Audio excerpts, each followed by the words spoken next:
We're live. Hey guys, Kate here. Thanks for tuning in today. I realized after last week that these episodes are getting a little too long for me to write and do and for you to watch. Nobody wants to sit around and watch a 25-minute plus video or has time to.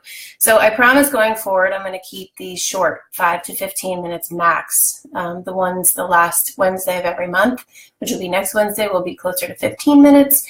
That's really where we can get into the meat of the topic. And then these short little ones, all the other Wednesdays, will be around 5 to 10 minutes. So sorry about that. I just get a little carried away with myself. And remember, if you want more information on the topics, feel free to contact me and I can talk to you as long as you want. Before I go any further, my usual disclaimer that these workshops are for informational and educational purposes only, and they're not meant to take the place of any advice you may receive for your primary healthcare practitioner. And I just want to mention that if I look a little tired, it's because I am. Those who know me know we adopted a puppy from Puerto Rico. He was born on the day that Hurricane Maria hit the island, and he turned 5 months on the 19th, and he is full on fear stage. So he was up barking at tomato plants and bags of potting soil, and the kids were up, and it was a disaster. So life happens, but I've got my recover and I got my workout on, and it's all uphill from here. And I also wanted to give a little shout out to my husband, Scott. It's his 40th birthday today. And I think he may be tuning in. I'm not sure. But everybody who has a minute, just go to my timeline or his and drop him a little happy 40th birthday because he's over the hill before me. Okay, so today we're talking about raising an intuitive eater. This is my last introductory workshop before we launch into the actual 10 principles of intuitive eating, which will start next week on the 28th when we talk about principle 1, which is rejecting the diet mentality. So how do you know if you are raising an intuitive eater? Here are some questions you can ask yourself. Do you offer a wide variety of food choices throughout the day? And make no judgment regarding what foods your child chooses. Do you often serve dessert with your meals? Just a side note on that one. Serving desserts like oatmeal cookies or berries and cream or dark chocolate almonds or watermelon slices with dinner is a great idea. But putting the ice cream out on the table with all the rest of the food might feel like torture to your kids. Your kid might feel pressured to ignore other foods that they're more naturally drawn to eat first because they're afraid that the ice cream or the ice pop is going to melt and they won't have a chance to eat it later. So just keep that in mind. But here's another. Do you keep all sorts of foods in the house in addition to fruits and vegetables, grains, beans, tofu, cereals, eggs, meat if you're a meat eater, other protein sources if you're not a meat eater, full fat dairy, and also play foods. And by play foods, I mean Doritos or, Skittles or whatever your child's favorite thing is. Does your child have equal access to all of these foods at all times? Do you put limitations or rules on how much and what types of foods your child can eat and when they can eat them? Like, do you say no sweets before you have your vegetables, or you must clean your plate before you leave the table? Do you comment on what your child eats, or say things like, how can you still be hungry? You just ate X, Y, and Z. Or, aren't you hungry? You haven't eaten for hours. Or, you're eating that. Or, that's too much. Or you need to eat before, or you need to eat more before you can leave the table. I mean, we're guilty of that. We say that to our little one quite often, and I'm working to stop doing that. But I have learned that comments like these really disrupt a child's innate sense of what their body needs and teaches them to ignore their internal hunger and fullness signals. Instead, they pay attention to what you're telling them. Now, lots of people worry that if they don't control what their child eats, the child will want nothing but candy and ice cream, sweets all the time. That's not true. However, if you are someone if you're a parent who has up until now controlled the candy and ice cream, and all of a sudden you lift this restriction, then you can expect your child to go on a feeding frenzy and gorge themselves on the previously forbidden foods, much like grown-ups do before they go on a diet or when they finish a diet. It's funny how that works, how restriction leads to feeding frenzies. Hi, Mary. But give them time. Keep offering all types of foods. After a few weeks, if you can resist making any comments whatsoever, you might observe your child coming back to a more balanced way of eating. Also, if you only offer sugar in the form of gummy bears and candy bars and fruit by the foot, your child's body won't be getting any nutritional value from their sole source of sugary play foods. I'm not saying ban those foods. No, there's a place for fruit by the foot. We recently introduced it to my pantry, even though I think it's gross and it leaves a colored mustache around your child's mouth. It was one of those things that my kids were gorging themselves on when they got them at school, which I can't stand them giving snacks out, but that's a whole nother topic. But they were really going after things like fruit by the foot because it's one of those things that I refuse to keep in the pantry. And now that I have been keeping it in the pantry, and Airheads, I hate those things, but they love them. Now they eat fewer because I keep them around. So it's crazy. Try it out. So where am I? So no, there's a place for fruit by the foot every now and then. But when you keep a fruit bowl visible on the kitchen counter, as well as full-fat ice cream in the freezer, chocolate-covered almonds or Fig Newtons in the pantry, graham crackers at little arm's reach, you might observe your child when they feel like something sweet. Sometimes choose an apple or an orange or a banana. Sometimes they'll ask for the ice cream. Sometimes they'll choose Fig Newtons, and every now and then they'll choose the fruit by the foot. So if you want to raise an intuitive eater, kill the commentary around your child's eating habits. Stay neutral with food.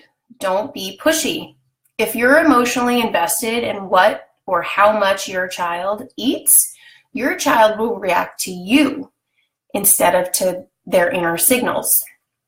Keep a variety of foods available at all times, but don't be a short order cook either. Involve your entire family in the food shopping and meal planning discussions, and they'll have an opportunity to have a say about what foods make their way onto their table. When offering a new food or serving something that not all family members love, or say you're serving something for dinner tonight that you know one family member won't be pleased with, put one thing that family member really does like on the table that's easy for you or the food preparer to prepare. Cucumber slices or pickles right out of the jar, orange slices or plain pasta that you cooked at the beginning of the week, or even cereal. Something that's easy for you, again, so you're not cooking, you're not a short order cook preparing a different meal for every family member, but that will be tasty and satisfying to that one family member that doesn't like everything else. And again, give them easy access and no judgment if they choose not to try what you're offering. Appreciate food as a family together at the table as often as you can. You can talk about where your food came from, what went into its production. I've recently tried doing this, and I find it really fascinating what my kids' responses are, is talking about what animals they're eating. If you're a meat eater, making sure they understand where the beef came from, that it's a cow, and so that they can appreciate what went into how that steak got onto their table. Or you can talk about how hard the farmer had to work to get that vegetable onto your table. You can talk about how food tastes different depending on how fresh it is or how far it had to travel to get into your house, onto your plate. Those are all things that are pretty neutral. It's a way to discuss the family and engage your kids in the food discussion. And it might bring about some requests for things that they have seen at school or on a friend's table, things that you never knew they were interested in eating. Offer all food choices at mealtime, dessert included. Never bribe, reward, or attempt to comfort with food. Food is for hunger, satisfaction, nourishment, and sometimes for celebration or bringing people together. But food is not for feelings. Talk to your child and help them learn to recognize their feelings. Tell them that their feelings are real and they're valued as human beings, and there are always ways other than food to deal with their feelings. Keep the table a peaceful place. This is another one that I guess it didn't surprise me when I learned about it, but when I started realizing all the conversations that can happen at the dinner table or the breakfast table, because quite often with our busy schedules, it's one of the only places that we all come together on a daily basis or as often as we can. And so we tend to have conversations that probably shouldn't be had at the dinner table. And for people who are sensitive to these things, it can make food an emotionally charged thing, and we want to keep it just neutral, especially if you have a child who's very sensitive to their feelings. So don't have emotional conversations over food. Try to keep the conversation light and comfortable. It's a place to nourish ourselves and come together to help our bodies grow and stay healthy. If you're religious, you might offer a prayer. Or if you're not religious, talk about the ways your family can say thanks and be grateful for the food you're about to eat. Even the youngest children love offering words of appreciation and having everybody stop and listen to them at the table. And above all, if you don't do any of the things I just mentioned, this is a great place to start because it helps you too, is model healthy eating habits yourself. Model a healthy relationship with your own body. I mean, how can you expect your child to grow up with a healthy relationship with food if, for example, you completely restrict carbs from your life or talk about how much sugar you ate today? And that's a lot of what your child hears you talk about. I mean, people, if you're a carb cycler and you refuse to eat an avocado today because avocados have too many carbs, how can you expect your child to ever look at an avocado with anything but distrust? And avocados are one of the healthiest foods on the planet, and if your child loves them, then kudos to you. Let them just eat those things with a spoon right out of the shell. Or if your child sees you step on the scale and scowl or cheer, they'll learn that our moods can be dictated by our body size, and that's not healthy for them. Please don't talk about dieting or eating less to try to lose weight or not eating certain foods because they make you fat. Instead, let's talk about how some foods are created in a cement plant versus some foods that come from real green plants. Foods created in cement plants by scientists wearing lab coats, I call them frankenfoods, are not the same kinds of food as foods that come from the earth. They're artificial, and they can't offer your body the same types of nourishment and energy as a green plant can. That doesn't make these foods bad. It just makes them sometimes.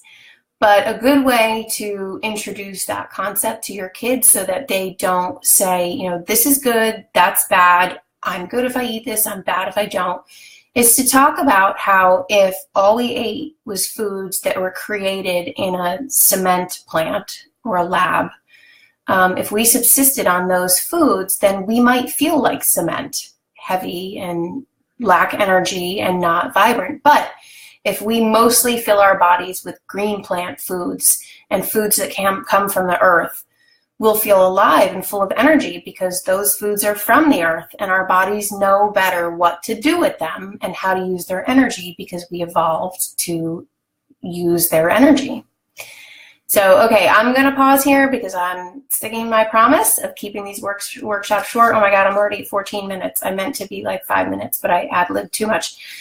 So I hope to have time to talk about how to heal a tough relationship with eating for your child, but I'm sticking to my promise. I also had 5 key tips to offer you if you feel that your child either needs to eat a wider variety of foods, or if you worry that your child is overweight, or if you feel your child is underweight and resists certain foods, but I just don't have time to go into that right now. So if you fall into any of these categories, if you have a tough relationship with your kid and food, or you worry your child is getting the wrong messages at mealtime and you don't know how to change those messages, send me a message and we can talk offline.